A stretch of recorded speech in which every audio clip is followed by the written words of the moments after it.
तो चलिए आज हम पहुँचे हैं अम्बाला कैंट में एक समाज सेविका धर्म के लिए और ख़ासतौर पे बेजुबान जानवरों के लिए सबसे आगे बढ़ चढ़ के संघर्ष करती हैं और दुख सुख में सबके साथ साझा वंशिका लांबा जी से आज फिर मुलाकात कर रहे हैं। तो चलिए आज क्यों उन्होंने बुलाया है, आज बातचीत करते हैं इनसे 2 मिनट की मुलाकात वंशिका लांबा जी से। नमस्कार मैडम जी। हाँ जी, नमस्ते। हाँ जी, क्या सबसे कहेंगे? पहले तो आपका थैंक यू। आप सब, चाहे वो राजनीतिक हो, चाहे वो हमारे लोकल हो या कोई भी समाज सेवी हो, या सब जगह आप पहुँचते हो, कोई भी भेदभाव नहीं करते हो, और थैंक यू। और अब नवरात्रे जैसे कि आप सबको पता ही आने वाले हैं, तो सबको नवरात्रों की बहुत-बहुत शुभकामनाएँ। सारे देशवासियों को, अम्बाला वासियों को, सभी को, आप सभी को नवरात्रों की बहुत-बहुत शुभकामनाएँ। माता रानी आप सबके ऊपर अपना आशीर्वाद बनाए रखें। मैडम जी, नवरात्रों की तो आपने शुभकामनाएं दे दी हैं। दूसरा एक सवाल हमारे अंदर काफ़ी देर से गूंज रहा है कि आपको ये शौक जो एनिमल डॉग्स वगैरह हैं उसके लिए लगातार यहाँ पर अम्बाला में जो भी एनिमल डॉग्स के खिलाफ खासतौर पे बेजुबानों के को नरादर करता है, क्रूरपना दिखाता है, उसके लिए लेके आप एकदम एक्टिव हो जाती हैं और ख़ासतौर पे उसके लिए सभी संस्थाओं से भी आप पहुंच जाती हैं उस काम के लिए और खासतौर बेजुबान जानवरों के लिए। तो ये कब से ये आपके ये लगन लगी, उसके बारे में थोड़ा विस्तारपूर्वक बताएंगे और इसके मामला पूरा बताएंगे। हाँ जी, बिल्कुल। आज से मुझे 7-8 साल हो चुके हैं सेवा करते हुए। तब हम यहाँ नए शिफ्ट हुए थे। हम सदर बाज़ार के एरिया में ही थे, वहाँ पर मैं सेवा करती थी। बट उस टाइम मेरा इतना नहीं था, मैं सिर्फ़ अपने घर में एक डॉग रखा हुआ था, और साथ में जो हमारे इधर हैं अ, गली के होते हैं, उनकी करती थी केयर। बट उसके बाद हमने धीरे-धीरे करके, जब हम इधर शिफ्ट हुए, तो मैंने आकर देखा यहाँ पर हमारे गली के कोने पर ही 2 डॉग हैं, उन्होंने बच्चे दिए हुए थे। 1-2 डॉग पिछली साइड थे उनके, और आए दिन वो कारों के नीचे आकर मर रहे थे। लोग बोल रहे थे बार-बार बच्चे हो जाते हैं, हम परेशान हैं, ये बाइक की सीट खराब कर देते हैं, कारों के ऊपर चढ़कर बैठते हैं, और जैसे बच्चों के दाँत आते हैं, नॉर्मली सी बात है। जब डॉगी के बच्चों के दांत आते हैं वो नुकसान करते हैं, मैं मानती हूँ, चप्पलें उठाकर चले जाते हैं। तो मैंने उनको बोला आप उनको मारिए मत, कहीं छोड़िए मत। उस टाइम मेरी स्टार्टिंग थी, मैं करती हूँ कुछ, तो मैंने इधर उधर से सोर्स कुछ निकाले और पता किया कैसे होता है सब कुछ। तो मैंने एक एसोसिएशन है लालुडू झरमड़ी फ्लन फ्लव्स, तो वहां पर मैंने कॉन्टेक्ट किया। उसके बाद मैंने धीरे धीरे सर्जरी करानी शुरू की। पहले मैंने अपनी गली को फ्री किया, जो फीमेल यहाँ पर जिनके बच्चे, उनसे चला तक नहीं जा रहा था। जब हम यहाँ शिफ्ट हुए वो मरने की हालत पर थी, उनको प्रेशर डॉक्टर है यहाँ पर, उनसे ट्रीटमेंट कराया। उसके बाद धीरे धीरे मैं और डॉक्टर और शेल्टर वगैरह से जुड़ती चली गई, तब आगे, और तब उनकी सर्जरी कराई कॉलोनी वालों की। पहले 1 गली 2 गली, हर महीने 1 गली की कराई, हर महीने, ऐसे करके 3 साल में मैंने housing board, Kasturba colony, Subhash colony, Tribune colony, और साईं हॉस्पिटल के आसपास, कुछ बिहारी पान वाले हैं जहाँ पर, उनके आसपास, और कुछ गोल चक्कर पर हमने डॉगी, जो यहाँ झुग्गी झोपड़ी वाले हैं वहाँ पर कुछ डॉग हमने, और ये 4 कॉलोनियाँ तो प्रॉपर एक एक कॉलोनी का एक एक डॉग बिल्कुल फ्री कर दिया, और अब वहाँ पर एक भी बच्चा नहीं होता। और इससे हमारी जो लड़ाइयाँ झगड़े, और जो एनिमल हेटर्स भी खुश हुए, एनिमल लवर्स भी खुश हुए, और पॉपुलेशन अब यहाँ पर 3 साल से कोई भी बच्चे नहीं हुए हैं, बिल्कुल कॉलोनियाँ फ्री हैं। और जब मैंने एक एक डॉग का 2,000 पर डॉग का देकर, गवर्नमेंट टेंडर नहीं था, अपने पैसों से कराया है। जब मैं अपने पैसों से लगाकर 3-4 साल में मैंने करा दिया, और अब तो भगवान की दया से टेंडर शुरू हो चुका है, और अब टेंडर चल रहा है, इस साल शुरू हो चुका है। तो आप उस टेंडर का इस्तेमाल करिए। और सभी एनिमल हेटर और एनिमल लवर से एक ही चीज़ है कि आप टेंडर में कुछ नहीं जाता, एक कॉल करिए या अपने एरिया के एमसी को बोलिए कि हमारे यहाँ पे डॉग ज़्यादा है, आप इनकी सर्जरी करवा दीजिए, पॉपुलेशन ऑटोमेटिक ही डाउन चली जाएगी। आपको उनको मारिए मत। देखिए, हम आपके अगेंस्ट आकर खड़े होंगे, हमें भी अच्छा नहीं लगता किसी के अगेंस्ट जाने का। तो आप लोग कोशिश करिए कि आप लोग खुद ही उनको पॉपुलेशन कंट्रोल करवाइए और स्टरलाइजेशन कराइए, वही सबसे बेस्ट ऑप्शन है। मैडम जी, और इतनी अच्छाइयों के बावजूद भी आपको लगातार बुराइयां भी मिल जाती हैं, कई लोग इसके खिलाफ भी चलते हैं, और आप इतना बड़ा संघर्ष करके लोगों से बुराइयां लेकर भी खुद के अपने पैसा लगा के, आजकल लोग एक पैसा देके किसी को राजी नहीं, फ्री में किसी को राम राम नहीं करता। इस महंगाई के समय में आप अपने परिवार का पालन पोषण वगैरह भी करती हैं, और उसके अलावा इसके पैसा भी लगा रहे हैं इसके लिए। तो क्या आप क्या जताना चाहती हैं, क्या दिखाना चाहती हैं? देखिए, फैमिली सपोर्ट के बिना कुछ पॉसिबल नहीं होता, फैमिली सपोर्ट के साथ ही ये सब चीज़ें पॉसिबल हैं। और दूसरी चीज़ ये आती है कि जब कहते हैं ना 2 दाने किसी को दो तो 4 दाने हमें फालतू मिल जाते हैं। और बेजुबानों के नामों से जब से मैंने करना शुरू किया, तो हमें भगवान की दया से चल रहा है। जिस दिन मेरे बस में नहीं होगा या तो मैं बंद कर दूंगी या मैं नॉर्मली सी बात है डाल दूंगी कि मुझे डोनेशन की अपील है। और भगवान की दया से मुझे डोनेशन देने वाले आज भी बहुत बैठे हैं जो कि अच्छे लेवल पर हैं, बट मैं उनसे डोनेशन नहीं लेती हूँ। अगर कभी नीड हुई जिंदगी में, कभी 7 साल से जरूरत नहीं पड़ी, उम्मीद करे भगवान कभी जिंदगी में जरूरत पड़े भी मत, बट अगर पड़ती है तो तब। और अब जो कंडीशन है, मैं आपको बात बताऊं, गाय का भी मैं साथ में ही करती हूँ, डॉग का तो मैं करती हूँ। और डॉग के ट्रीटमेंट के लिए यही रहता है कि अगर किसी की जान जाने वाली है कोई ज्यादा, तो मैं डॉक्टर को कॉल करती हूँ, वो लोकेशन पर जाते हैं, ट्रीटमेंट कर देते हैं। जितना केस मेरे से हैंडल हो पाते हैं उतने मैं करती हूँ। और साथ में जो गायें हैं, गायें जब हम यहाँ शिफ्ट हुए, मैं एक गाय का बच्चा हुआ था, वो बेचारी गाय अंधी थी और काफी वीक हो गई थी, मतलब तबीयत खराब रहने लगी थी उसकी। तो मैंने उसको चारा देना शुरू किया। उसके बाद धीरे धीरे जैसे जैसे मैंने उसको देना शुरू किया, 1-2 गायें और आने लगी।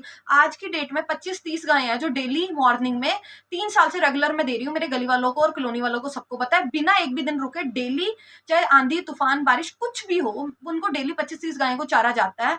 सुबह गली में ही आती है वो खाने, 10 से 12 इस टाइम चारा देते हैं। और उसी बीच में लड़का रखा हुआ है, वो आता है, सफाई करता है, गली में झाड़ू मारता है, पानी से सड़क साफ करके, गंदगी बिल्कुल भी नहीं फैलती, साथ के साथ गोबर उठाकर अपनी रेडी पर गिर कर बिल्कुल उनके पेट में दाने भी चले जाते हैं और गली वाले भी गंदगी नहीं होती। जैसे कि अभी आप आए हो, आपको गली दिखी है, बिल्कुल साफ पड़ी है। उल्टा गली और साफ रहती है। हमारी गली के 2 रास्ते हैं, तो जब चारा देती हूँ तो कुछ लोग उधर से चले जाते हैं, कुछ उधर से, उसी 1 घंटे में दिक्कत रहती है। हाँ जी। बेजुबान जानवरों को लिए जो बड़े जानवर होते हैं, जैसे गौ माता हो गई, हैं जी, तो बच्चियां होगी, इसके लिए ये बड़े शरीर के बड़े हैं, तो उसके लिए बैठने की व्यवस्था, या जैसे डॉगी कह रहे हैं आप, आपके यहाँ भी चलो जगह है, तो फिर भी आपने जगह बना रखी है, तो क्या कोई जगह की भी व्यवस्था कर रखी है आपने, कोई ग्राउंड वगैरह, या सरकार से, या कुछ ऐसा आगे के लिए सोच नहीं रखते आप कि बेजुबान जानवरों को वहाँ पर बैठाने के लिए, जैसे कोई? नहीं नहीं नहीं नहीं, ये शेल्टर वाली चीज बिल्कुल गलत है। जानवर, हमारे जो डॉग है वो आपस में लड़ जाते हैं, एक को पार्व होगा सबको हो जाएगा। ये कमरे में बंद कर कर रहने वाले जीव नहीं है। इनको, हमारी कोशिश यही रहनी चाहिए, एबीसी जो कि एनिमल बर्थ कंट्रोल है, जो उसी को लागू करना चाहिए। और अगर वो ढंग से हो जाएगा तो आप मान के चलिए, मैं गारंटी देती हूँ, आज से 5 साल बाद पूरे अम्बाला में एक भी डॉग नहीं होगा, अगर हम एबीसी को ढंग से लागू करेंगे। यही चीज की रिक्वेस्ट मैं एनिमल हेटर और लवर दोनों से करती हूँ कि आप एबीसी कराइए। और अगर कोई डॉग बीमार है, जो लोग सपोर्ट करते हैं, आप मुझे मासूम.सेवा नाम से आईडी है इंस्टाग्राम पर, आप मुझे मैसेज कर दीजिए कि ये अगर कोई जान जाने वाली होगी, कुछ सीरियस केस होगा, तो मैं जरूर लेती हूँ वो केस को। और गाय के लिए भी यही रहता है। गाय के भी, जैसे आप मेरी आईडी ओपन करोगे आपको दिखेगा कि काफी केस हैं जो गाय वाले भी मैं लेती हूँ, गाय वाले केस। और उसमें अगर ट्रीटमेंट की नीड पड़ती है के ट्रीटमेंट के लिए, जैसे कि मैं डॉक्टर को कॉल कर देती हूँ, वो आते हैं, ट्रीटमेंट कर जाते हैं, जितना मेरे से पॉसिबल हो पाता है मैं करती हूँ। और मैं आप सभी लोगों को भी एक ही रिक्वेस्ट करती हूँ कि जैसे कि मैंने गाय की शुरुआत की, आपको बताया, डॉग की, आप लोग चाहे इतना मत कीजिए, बट अपने गली के जो जानवर हैं उनको 2 रोटी दे दीजिए। उनकी सर्जरी फ्री में हो रही है, अब तो अम्बाला में टेंडर अब तो आ चुका है, तो आप कॉल करिए, वो आ जाएंगे, ले जाएंगे, वो करा दीजिए, और उससे पॉपुलेशन भी खत्म हो जाएगी इनकी। और दूसरी चीज है कि अगर आपको लगता है कि वो नहीं, वो परेशान कर, आप एमसी लोकल जो हैं उनको कंप्लेंट दीजिए, जी हम कॉल कर रहे हैं, वो नहीं आ रहे हैं लेने, आप करिए कुछ, तो वो अपने आप अपने लेवल पर करेंगे। हमारे एमसी इसीलिए हमारे एरिया के। और दूसरी चीज आती है, जो डॉग हैं उनको आप हो पाए थोड़ा बहुत खाना जरूर दीजिए, बट उनके साथ अगर नहीं भी दे सकते तो क्रूलिटी मत कीजिए। क्रूलिटी आप करोगे, हम लोग आपके अगेंस्ट आकर खड़े होंगे, हमें बिल्कुल भी वो चीज अच्छी नहीं लगती। प्लीज आप ऐसा काम मत कीजिए कि हम लोग आपके अगेंस्ट आकर खड़े हों। कुछ युवा लोग हैं जो गाड़ियां तेज चलाते हैं, जैसे कि देखने को मिलता है, गाड़ियां चढ़ा दी बेजुबानों पे। बेजुबान बेचारे क्या करते हैं, 1-2 रोटी के और पानी के बेचारे भूखे होते हैं, दूध का थोड़ा सा, ठीक है जी। वैसे लोग, बड़ी बड़ी संस्थाएं हैं, बड़े बड़े बातें करते हैं, बड़े बड़े लुभावने सपने देती हैं, तो क्या आप उन लोगों को भी ये मैसेज नहीं देना चाहेंगे कि गाड़ियां धीरे चलाएं? रातों गाड़ी तेज़ से आ रही हैं, कई बार डॉग जो होते हैं बेचारे बेजुबान होते हैं, वो पीछे भागते हैं, उसको लेके क्या स्पीड के बारे में तो थोड़ा सा कुछ, चाहे मोटरसाइकिल है, गाड़ी है, स्कूटर है, एक्टिवा है, क्या उन लोगों को कुछ मैसेज देना चाहती हैं कि गाड़ी स्लो चलाएं, ताकि बेजुबान जानवर जो आगे आ रहा है, उनके छोटे छोटे बच्चे भी हैं आगे, और डॉगी परिवार भी है, उसके लिए क्या मैसेज देना चाहती हैं? जी देखिए, सबसे पहली बात तो अब गर्मी आ चुकी है, सारे जो डॉगी के जहाँ जहाँ बच्चे होते हैं, डॉगी हमारी कारों के नीचे सोए पड़े होते हैं, तो कार उठाने से पहले आप जरूर देखो कि नीचे वो बेचारे सोए पड़े हैं, तो उनको एक हॉर्न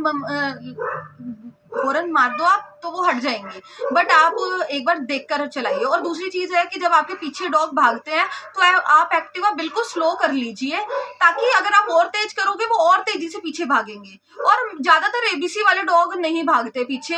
अगर आपको बाई चांस फिर भी आपको लगता है कि अगर वो पीछे भाग रहे हैं तो स्लो करिए एक्टिवा को, ना कि और तेज करिए। और ड्रिंक वाले लोगों के पीछे थोड़ा ज़्यादा पड़ते हैं, बट उसका भी सोल्यूशन नहीं है, आप धीरे करिए। धीरे करोगे वो हट के चले जाएंगे, और आप तेज करोगे तो वो और तेजी से पीछे भागेंगे। मैं तो यही कहना चाहूंगी। और अगर एबीसी हुई होगी तो वैसे ही पॉपुलेशन कम हो जाएगी, तो कौन ही पीछे भागेगा। ये चीज तो फिर दोबारा वही पर बात घूम कर आ जाती है। मैडम जी, बड़ी सौभाग्य की बात है कि आप तो सभी संस्थाओं से जुड़ी हैं, ख़ास तौर पे डॉग एम्बेसडर है जो, और इसके अलावा चंडीगढ़ में भी आपको बुलाया गया है मैडम ने, जो बॉलीवुड की स्टार हैगी है। उसके बारे में थोड़ा 2 शब्द उनके बारे में बताएंगे कि इतनी बढ़िया मुलाकात रही। कल हमने क्लिपिंग वगैरह देखी थी आपकी, तो वहाँ पर उनसे मुलाकात करने का मौका मिला, तो उनके बारे में क्या कहेंगी, और थोड़ा सा उनके बारे में भी जी 2 शब्द। देखिए, वो तो बॉलीवुड स्टार होने के साथ साथ वो लोगों को, एक कपिल शर्मा शो है, आपको पता ही है, उसमें है वो। तो वहां पर वो जो लोगों को हंसाने का काम भी पुण्य का होता है। और इतने बड़े बॉलीवुड स्टार होने के बावजूद उनको मुझसे मिलने की कोई नीड नहीं थी, बट वो फिर भी मिले। वो इस चीज को समझते हैं, वो मुझे सपोर्ट करते हैं, मेरी आईडी को फॉलो करते हैं। वो आप मान के चलिए कि उन्हें क्या जरूरत है, उन्हें मुझसे क्या ही वो होगा, और क्या ही। और उनसे मैंने भी कोई डोनेशन नहीं ली, वो उन्होंने वीडियो में क्लियर बोला है। बट एक अटैचमेंट होती है जो वो समझते हैं कि जानवरों को नीड है केयर की। थोड़ी सी हम लोगों को समझने की जरूरत है। हम लोकल लोग नहीं कुछ समझ पाते, बट वो इतने बड़े बॉलीवुड स्टार होकर अगर ये चीज समझ रहे हैं, तो प्लीज आप लोग भी समझिए इस चीज को, कि जानवरों का होना और उनको केयर से रखना, क्रूलिटी ना करना बहुत जरूरी है। और वो तो इतने डाउन, उनको ये चीज फील करके उनके आंखों में आंसू आ गए, तो क्या हम आम लोग नहीं ये चीज समझ सकते? हम लोग भी तो समझ सकते हैं।